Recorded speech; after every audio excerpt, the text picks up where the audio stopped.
Сәлеметсің бе, Ақберен? Бүгінгі сабаққа дайынсың ба? Алдымен оқу құралдарын тексеріп алайық. Күнделігің, ноталарың бар ғой, Бар. Күнделігің, не оқушымсың? Күнделігі бар. Енді сенің отырысыңды аспаптан құлақ кең түсіріп алайық. Кәнекей, бірге ойнап көрейікші. Дұрыс. Жарай. Ал үйге қандай тапсырма берілді? Осының қалғаны тауып бітірген. Иә. Не істеу керек оны? Соңына дейін жүргізіп ойнауымыз керек. Сосын күйіміз қандай? Кімнің күйі? Әубәкіровтың күйі өрнек. Оны не істеуіміз керек? Жай темпте жаттауымыз керек. Дұрыс айтасың. Ал енді бастайық. Сен бірінші алдымен тау етегі бүлдіргенді ойнай ғой.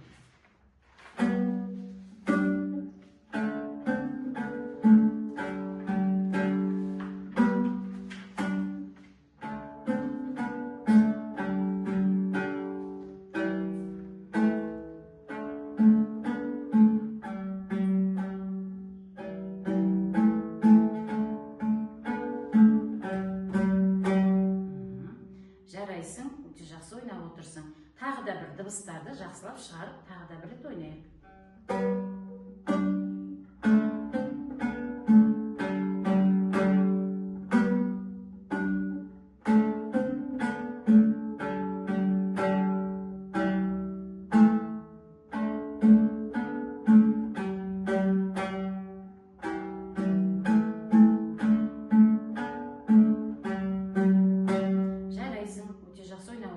Енді осы шығарманы біз үйден жаттап келуіміз керек. Енді осы шығармада қандай кілттік белгі бар? Кілттің қасында бізде қандай кілттік белгі бар? Қандай кілттік белгі көріп отырсың? Диез белгісі, фа диез белгісі. Өлшемі қандай? 2-де 4. Жарайсың. Ал келесі бізде өрнек күйі. Өрнек күйін біз соңына дейін жай темпте ойнауымыз керек. Асықпаймыз, басып шығарамыз.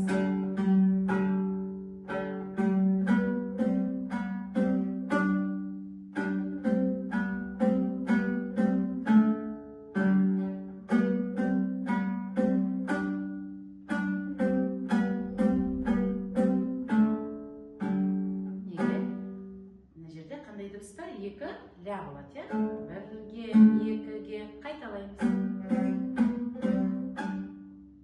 Шығармызды.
соңына дейін жай темпте жүргізіп ойнау дедік. Енді қарайық, күйдің өлшем бірлігі қандай? Өлшемі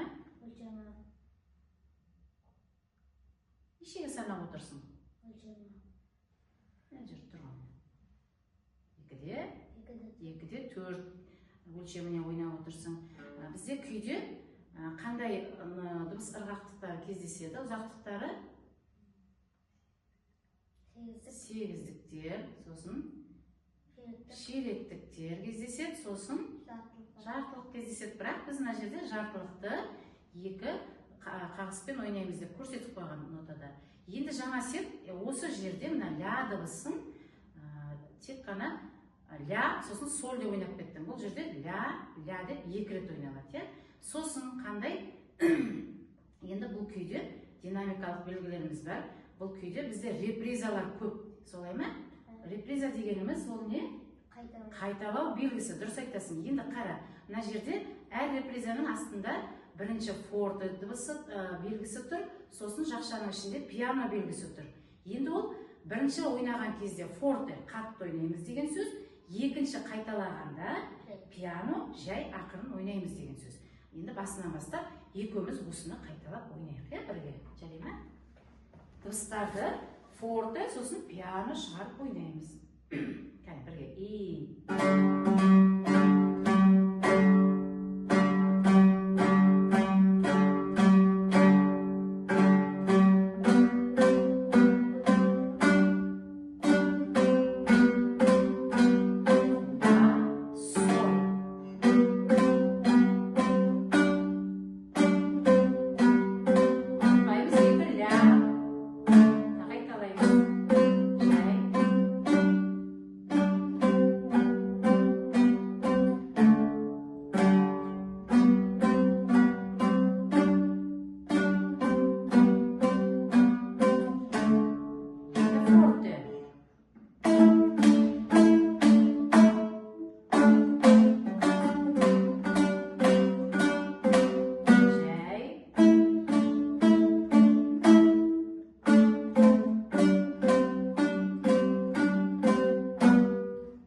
Түсіндің ғой енді, мына репризаларды қайталаған кезде біріншісі форте, екіншісі пиано болады. Енді осыны өзің тағы да бір ойнап көрейік. Мына жерде 2 ля дыбысын ұмытпаймыз. Сен қайта соль дыбысын ойнап отырсың. Мына жерде ұмытпаймыз, 2 ля дыбысы. Тағы да соңында сол қайталанады. Жарай ма? Сол жерден қайта қателесіп отырсың. Соны ұмытпаймыз. Жаңағыдай форте, пиано деп ойнап шығамыз. Кәне?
осылай нотаға қарап соңына дейін дыбыстарды таза ойнау керек. Сен мына жерде басында бас буындағы ляны таза алмай жатырсың, сосын мына жерде бір р дыбыстардың арасында таза алмай қалып отырсың, иә? Сондықтан дыбыстарды таза алуымыз керек. Сосын соңына дейін динамикалық белгілермен форте, пиано деп үйден ойнап келеміз, иә? Соңына дейін әлі жаттамай тұра тұр. Жаттасаң ертең ұмытып қаласың. Сондықтан нотамен ғана жұмыс жасаймыз. Түсінікті ғой? Жақсы, түсінікті болса, енді біздің бүгінгі сабағымыздың, жаңа сабағымыздың тақырыбы тұғырлық жаттығулармен жұмыс. Тұғырлық жаттығулармен жұмыс дегенде перне бойындағы дыбыстарды жаттау үшін біздер әуелі осы бас буын, негізгі буындағы тұғырлық жаттығулармен жұмыс жасап алуымыз керек. Перне бойындағы жаттығулар тез жатталады сонда. Пернеміз, біздің мойында тұрған пернеміз, 19 пернеміз бар. Соның әртүрлі қандай дыбыс екенін біз тезірек жаттауымыз керек. Біз қазір әлі бас буынмен тек негізгі буынды ойнап жүрміз. Кіші сағаға енді үйреніп түсіп жатырмыз. Әлі үлкен сағаға дейін түсуіміз керек, домбыраны жақсы ойнау үшін. Түсінікті ғой, иә? Енді қара, біз жылдың басында осы домбыраны үйренген кезде, домбыраның құрылысын үйренген кезде, домбыраның мойнын біздер буындарға бөлдік, иә? Негізгі буын, бас буын, негізгі буын, орта буын, кіші саға, үлкен саға деп бөлдік. Енді бас буын бізде манағы ойнап отырған.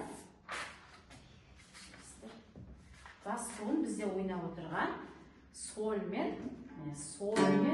бас буын мына аралықты алады. Бас буын мына аралықты.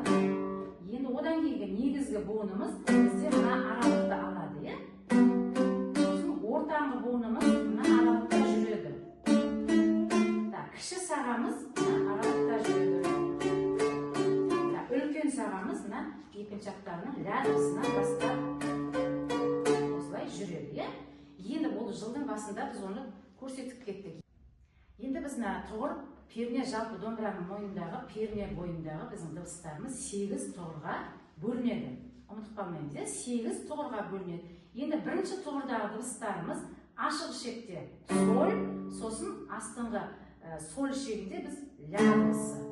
Үстіңгі ішек ол кезде ашық тұрады. Бұл соль, ля. Бұл бізде бірінші тұғырдың дыбыстары. Енді екінші тұғырдың дыбыстарында біз бас бармақпен ре ішегінде соль дыбысын басамыз, міне. Сосын ары қарай астыңғы ішекте си, до, ре. Міне бұл бізде екінші тұғырдың дыбыстары, иә? Енді ары қарай үшінші тұғырдың дыбыстарына көшу үшін біз бас бармағымыз ре ішегінде бас бармақпен ля дыбысына түсеміз. Ал до, ре, ми бұл бізде үшінші тұғырдың дыбыстары. До, ре, ми. Түсінікті ғой, иә? Содан кейін осы ля дыбысында бас бармақпен тұра береміз. Ары қарай ре, ми, фа бұл бізде төртінші тұғырдың дыбыстары болады. Енді ары қарай төменге қарай жылжи береміз. Кіші саға қарай жайлап өте береміз. Бізде бас бармақпен до дыбысын басамыз үстіңгі ішекте, сосын астыңғы ішекте ми, фа, соль. Бұл бізде ми, фа, соль 5-ші тұғырды дыбыстар болып есептеледі. Ары қарай бас бармағымызды тағы да төменге түсіреміз. Үстіңгі ішекте ре дыбысын басамыз. Бұл жерде бізде екінші октаваның ре дыбысы. Міне ре. Так, одан кейін астыңғы ішекте фа, соль, ля. Фа, соль, ля. Бұл бізде 6-шы тұғырдың дыбыстары болып есептеледі. Ары қарай соль, ля, си. Бұл бізде 7-ші тұғырдың дыбыстары болып есептеледі. Одан ары қарай үлкен сағаға өткеннен кейін ля, си, до, ре. Бұл бізде 8-ші тұғырды дыбыстары болып келеді. Енді бұл тұғырлық жаттығуларды не үшін үйретейін деп отырмын? Мына біз дыбыстарды тезірек жаттау үшін. Сосын бұл әр тұғырда саусақтарымыз әртүрлі қойылады. Мысалы, қарайық.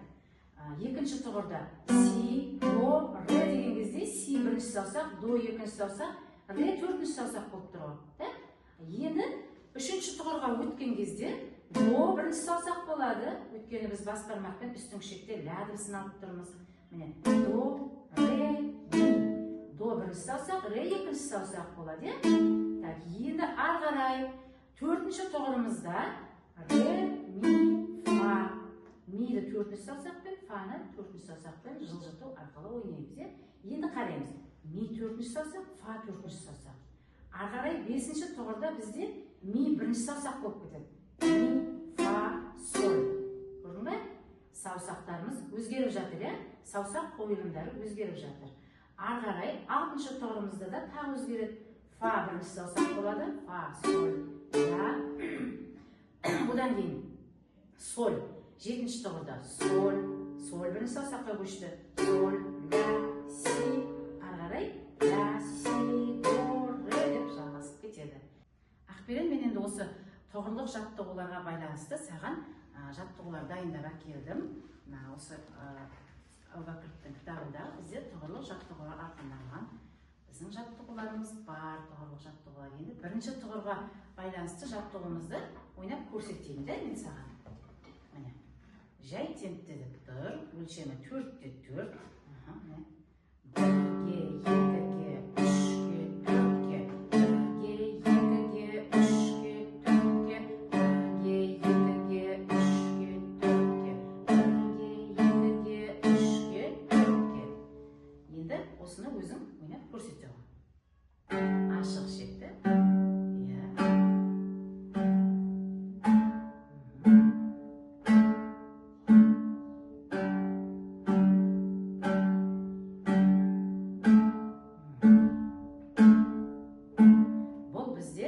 Бірінші тұғырдың жаттығуы. Енді екінші тұғырдың жаттығуына ары қарай жаңа қандай дыбыстар болады дедім. Екінші тұғыр бас бармақпен соль, сосын си, до, ре.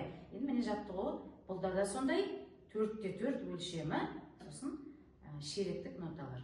Бірге, екіге, үшке, төртке, бірге, екіге, үшке, төртке, бірге, екіге, үшке, төртке.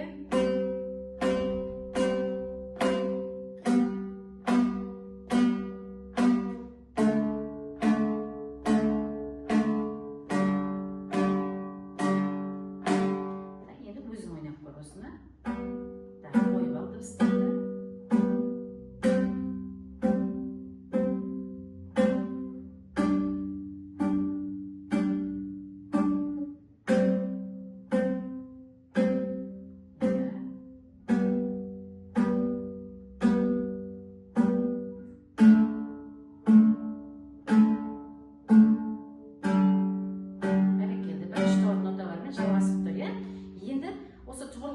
Біз тек қазір шеректік ноталармен ғана ойнап отырмыз. Ары қарай бізде жаттығуларымыз 8-дік ноталармен де жалғасады. Мысалы, мына жаттығуды алайық. Осы екінші тұғырға арналған жаттығуда міне былай. Өлшемі 2-де 4, 8-дік ноталар.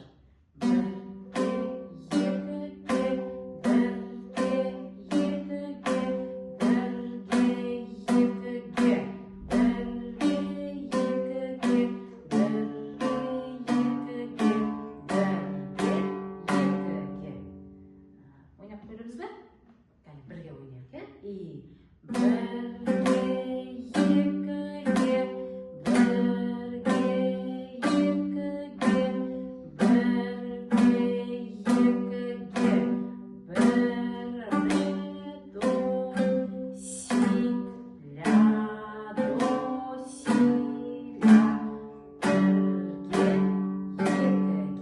Екінші тұғырдың жаттығуларында біз бірінші тұғырмен жалғастырып жазылған екен. Бәрекелді, жақсы ойнап отырсың. Ары қарай үшінші тұғырдың жаттығуларында бізде қандай дыбыстар болады? Ля. Бас бармақпен ля, үстіңгі ішекте, астыңғы ішекте до, сосын ре, ми деп жалғасады. Кәнекей. Бірге, екі, қағыс өзгерген екен, екі төмен, екі жоғары, дұрыс ойнап отырсың.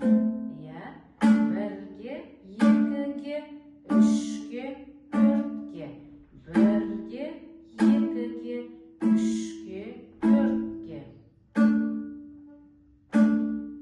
үшке, төртке, бірге, үшке, төртке, сосын бірге, екіге,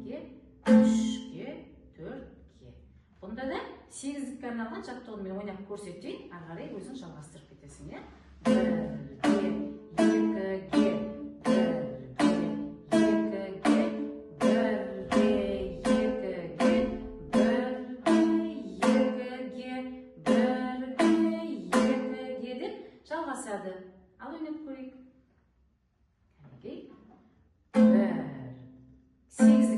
Сегіздіктер 1-2-2 деп санайды.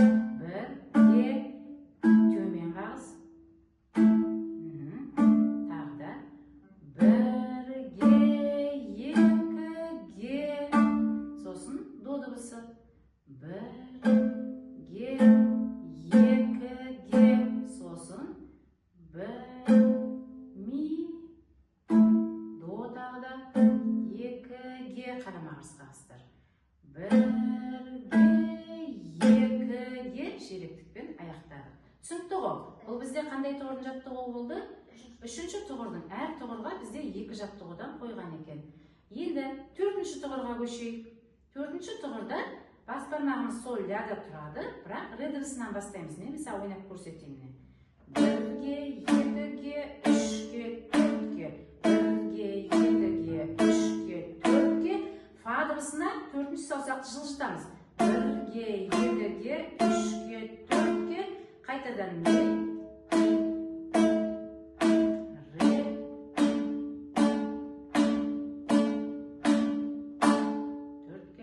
сосын сегіздіктермен ойнаймыз. Кәне өзің ойнап көр, санаймыз. Жоқ, енді төртінші тұғыр бізде қандай дыбыстан басталады дедік? Ре дыбысынан басталады, иә. 1-ге, 2-ге, 3-ге, 4-ге, 1-ге, 2-ге, 3-ге, 4-ге. Фаға жылжимыз, иә. Шығар дыбысты, сосын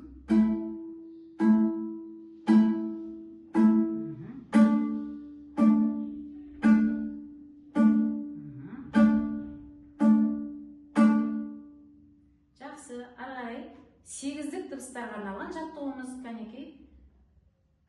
Жаңағыдай, үшінші тұғырда дәл осыны жаттығу ойнады. Енді сегіздік дыбыстарға сен өзің ойнап көрші. 1-ге, 1-ге, 2-ге деп санаймыз.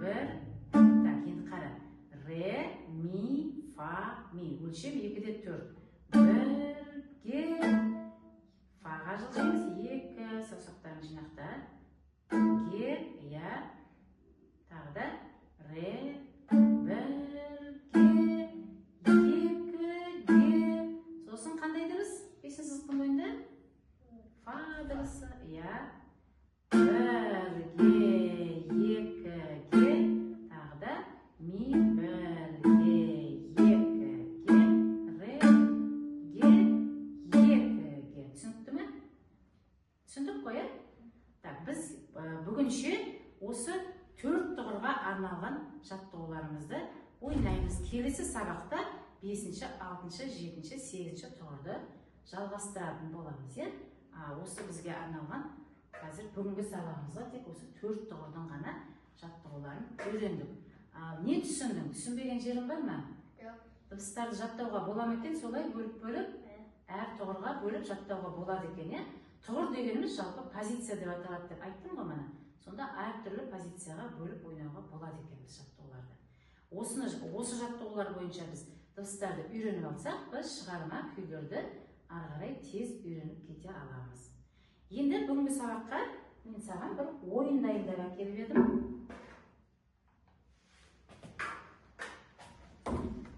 Ал Ақберен жаңағы ұйымдастырып берген ойынымды мына осы жерде партаның үстіне ойнайық, сен бері қарай келе ғой. Мен саған әуелі түсіндіріп көрсетіп жіберейін. Мына жерде белгіленген ойында оң қолға арналған дыбыс ұзақтықтары тұр, сосын сол қолға арналған дыбыс ұзақтықтары тұр.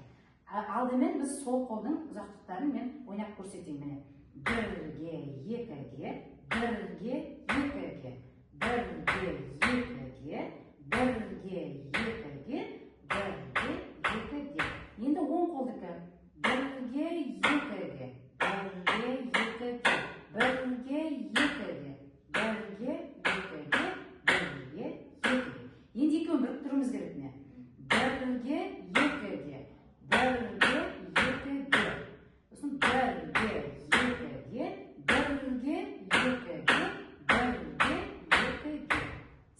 осылай қайталау керек, кішкене былайырақ тұрып. Кәнекей, екі ручканы ұстаймыз. Алдымен мынаны көрсетейік. Мына оң қолды қоя тұрамыз, алдымен сол қол. Сол қолды ұстап, соғамыз. Бірге, екіге, сосын бірге, екіге, сосын бірге, екіге, бірге, екіге, бірге, екіге. Енді оң қолды аламыз. Кәнекей, бірге, екіге.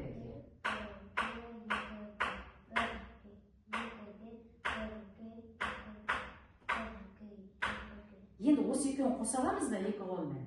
Көрейікші, е? Кәнекей. Бірге, екіге. Екеуін бірге. Бірге,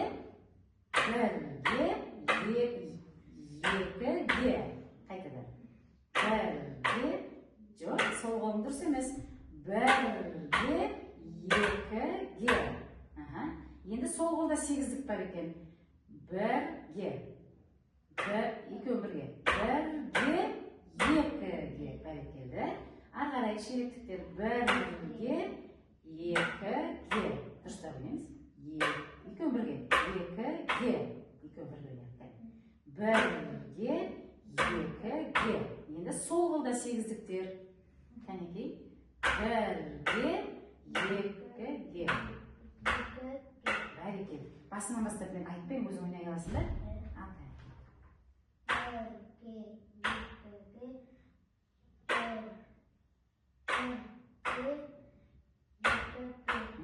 Бәрекелді.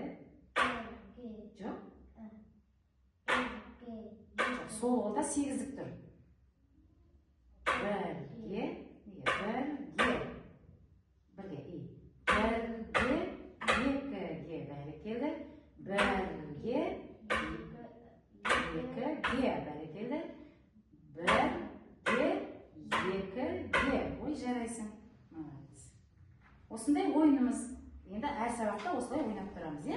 Бұл бізде ырғақты дұрыс ойнауға арналған. Дыбыс ұзақтықтары бойынша біз ырғақты дұрыс алуымыз керек. Жарайсың. Ал, отыра ғой орныңа.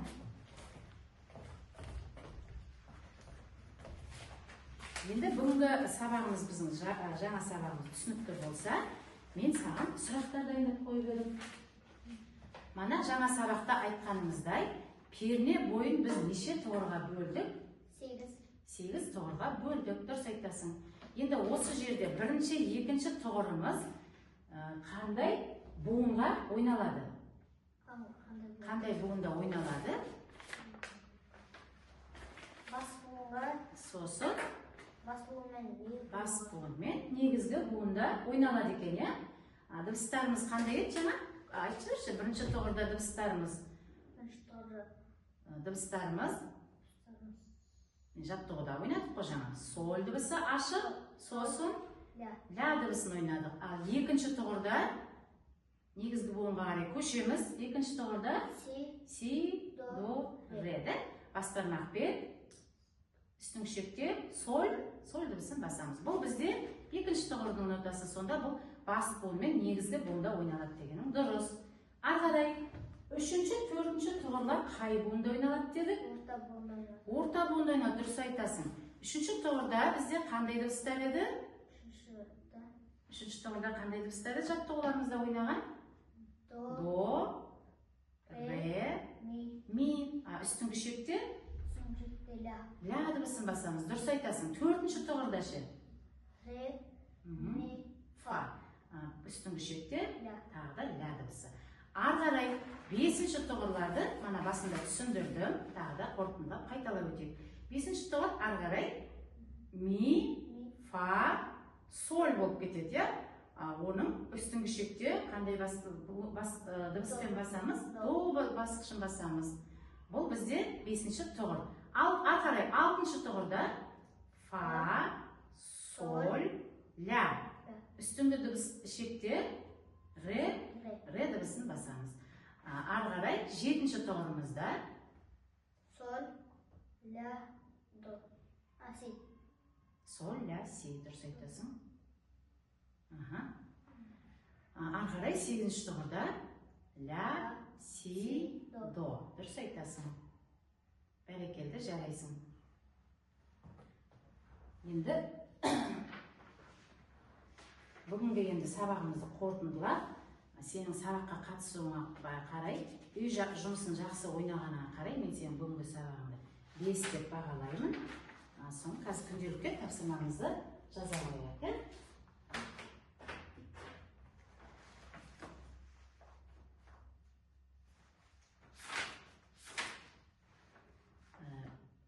Тау етегі бүлдірген әуелі. Не дедім мана? Не деп едім? Жай темпте жаттау дедім, жатқа ойнау.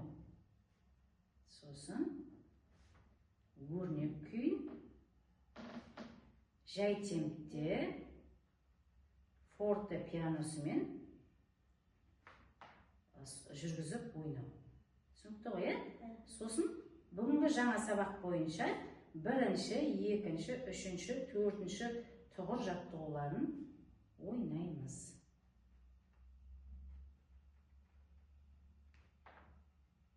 Санап ойнаймыз. Бүгінгі сабағыма мен 5 қоямын.